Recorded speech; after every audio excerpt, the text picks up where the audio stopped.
Hello guys, welcome back to daily news episode 11. మనం daily news కోసం వెతుకుతూ ఉంటాం కాబట్టి ప్రతి డైలీ న్యూస్ వీడియోస్ లో కూడా అన్ని అప్డేట్స్ ఉండడం లేదు, కానీ 1-2 మేజర్ అప్డేట్స్ అయితే ఉంటాయి. ఈ రోజు కూడా షాంచి 2 కి సంబంధించి ఒక మేజర్ అప్డేట్ అయితే వచ్చింది అండ్ అలాగే ఒక 3-4 చిన్న అప్డేట్స్ కూడా ఉన్నాయి. అండ్ ఇలాంటి మేజర్ అప్డేట్స్ ఒక్కటి వచ్చినా సరే నేను ఖచ్చితంగా డైలీ న్యూస్ వీడియో అయితే చేస్తాను. ఇన్ కేస్ అలాంటి మేజర్ న్యూసెస్ ఏమీ లేకపోతే అప్పుడు మాత్రమే డైలీ న్యూస్ వీడియో అనేది రాదు. సో ఇంకా మనం ఎటువంటి లేట్ చేయకుండా ఈ డైలీ న్యూస్ ఎపిసోడ్ 11 అయితే స్టార్ట్ చేసేద్దాం. అయితే ముందుగా మనం ఈ మైనర్ అప్డేట్స్ ఏంటో తెలుసుకుని దాని తర్వాత మేజర్ అప్డేట్స్ కి అయితే వెళ్దాం. అయితే మొదటి అప్డేట్ వింటే మీకు కూడా కొంచెం టెన్షన్ అయితే వస్తుంది, ఎందుకంటే మార్వెల్ స్టూడియోస్ ఆఫీస్ లో అవెంజర్స్ సీక్రెట్ వార్ స్క్రిప్ట్ ని చూసి కెవిన్ ఫైగి చాలా కోపంగా అక్కడ ఉన్న కుర్చీలను టేబుల్స్ ను విరగొట్టాడంట. అండ్ ఇప్పుడు మళ్ళీ ఈ స్క్రిప్ట్ అంతా రీరైట్ చేయబోతున్నారంట. అయితే ఇది ఎంతవరకు నిజమో తెలియదు, కానీ నిజంగా ఇది నిజమైతే మాత్రం అప్పుడు మనకి టెన్షన్ స్టార్ట్ అవుతుంది. ఎందుకంటే సీక్రెట్ వార్ స్క్రిప్ట్ ని చూసే కెవిన్ ఫైగి అంతలా రియాక్ట్ అయ్యాడు అంటే అది ఎంత దారుణంగా ఉండి ఉండడంతో ఆలోచించండి. హోప్ అంతా మంచిగా జరగాలని కోరుకుందాం. అండ్ మన నెక్స్ట్ అప్డేట్ వచ్చేసి సోనీ యానిమేషన్స్ నుంచి. అయితే వీళ్ళు మరిన్ని స్పైడర్ మ్యాన్ యానిమేషన్ మూవీస్ ని ప్రొడ్యూస్ చేయాలనుకుంటున్నారంట. ఇదైతే మనకి గుడ్ న్యూస్ అనే చెప్పాలి, ఎందుకంటే ఇప్పటి వరకు వాళ్ళు ప్రొడ్యూస్ చేసిన Spider Man into the Spider Verse, across the Spider Verse ఎంత బాగుంటాయో మన అందరికీ తెలిసిందే. అలాంటిది వీళ్ళు ఇప్పుడు మరికొన్ని యానిమేటెడ్ మూవీస్ ని ప్లాన్ చేస్తున్నారు అంటే మనం హ్యాపీగా ఫీల్ అవ్వాల్సిందే. మరి వీళ్ళు ఏ స్పైడర్ మ్యాన్ మీద మూవీస్ తీస్తారో చూడాలి. ఇంకా స్పైడర్ మ్యాన్ 4 మూవీ నుంచి వస్తున్న అప్డేట్ ఏంటి అంటే సోనీ వాళ్ళు ఈ మూవీని 2025 అంటే నెక్స్ట్ ఇయర్ కల్లా రిలీజ్ చేయాలని మార్వెల్ ని ఫోర్స్ చేస్తుందంట. కానీ మార్వెల్ ఏమో తనకి ప్రస్తుతానికి ఉన్న లైనప్ కారణంగా ఈ మూవీని 2025 కల్లా రిలీజ్ చేయడం కుదరదని చెప్పిందంట. ఇలా సోనీ ఏది వినకుండా వాళ్ళకి నచ్చినట్టు చేస్తే మాత్రం ఈ సినిమా ఎటు కాకుండా పోతుంది. నాకు తెలిసినంత వరకు కొంచెం ఆలోచించే నిర్ణయాలు తీసుకుంటే బెటర్. సోనీ ఏమో జాన్ వాట్స్ ని రిటర్న్ తీసుకొచ్చి మల్టీవర్స్ మూవీని ప్లాన్ చేద్దాం అంటుంటే మార్వెల్ ఏమో డైరెక్టర్ ని మార్చి స్ట్రీట్ లెవెల్ మూవీని తీద్దామని అనుకుంటుంది. సో చూడాలి మరి ఏం జరుగుతుందో. ఇంకా నెక్స్ట్ న్యూస్ వచ్చేసి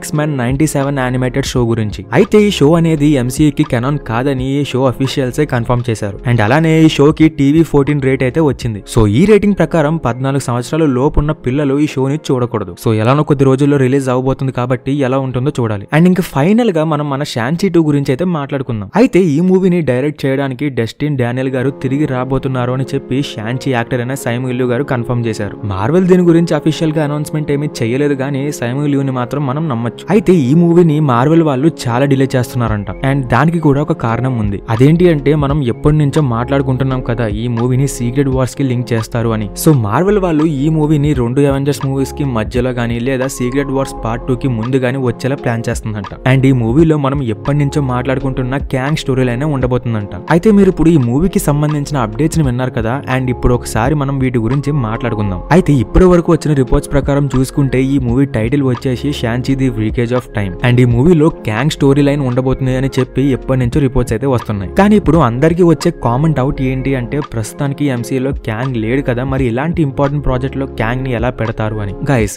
ఇక్కడ మనం గుర్తు పెట్టుకోవాల్సిన విషయం అయితే ఒకటి ఉంది. అదేంటి అంటే ఇప్పటి వరకు మార్వెల్ నుంచి క్యాంగ్ ని తీసేస్తున్నట్టు ఎటువంటి అఫీషియల్ స్టేట్మెంట్ అయితే రాలేదు. క్యాంగ్ క్యారెక్టర్ ని MCU నుంచి తీసేస్తున్నామని చెప్పి రీకాస్ట్ చేస్తున్నామని చెప్పి ఎటువంటి స్టేట్మెంట్ అయితే రాలేదు. సో మనం ఏది కూడా ఖచ్చితంగా జరుగుతుంది అని చెప్పి చెప్పలేము. ఒకవేళ రీకాస్ట్ చేస్తే అప్పుడు ఈ స్టోరీ అనేది MCUలో కంటిన్యూ అవుతుంది. అయినా మొన్నటి వరకు MCUలో నెక్స్ట్ ఏం జరుగుతుంది అని చెప్పి ఒక ఐడియా ఉండేది, కానీ ఇప్పుడు అసలు ఏం జరుగుతుందో, ఎవరు వస్తారో ఎవరు వెళ్తారో ఏమీ అర్థం కావట్లేదు. మరి ఏమైనా సరే మార్వెల్ నుంచి అఫీషియల్ అనౌన్స్మెంట్ వచ్చేంత వరకు మనం వెయిట్ చేయాల్సిందే. అప్పుడే మనకి షాంచి 2తో పాటు మేజర్ ప్రాజెక్ట్స్ మీద ఒక క్లారిటీ అనేది వస్తుంది. సో చూద్దాం మార్వెల్ అసలు ఎటువంటి నిర్ణయం తీసుకుంటుందో. అండ్ గైస్ దీంతో అయితే ఈ వీడియో అనేది కంప్లీట్ అవుతుంది. ఎక్కడా కూడా మీ మూవీ ఎక్స్పీరియన్స్ ని పాడు చేసే అప్డేట్స్ అయితే నేను మెన్షన్ చేయలేదు. సో ఇంకా లాస్ట్ గా వీడియో నచ్చితే లైక్ చేయండి అండ్ మన ఛానల్ ని సబ్స్క్రైబ్ చేసుకోండి అండ్ అలాగే మీ ఫ్రెండ్స్ కి కూడా షేర్ చేయండి. Thank you friends.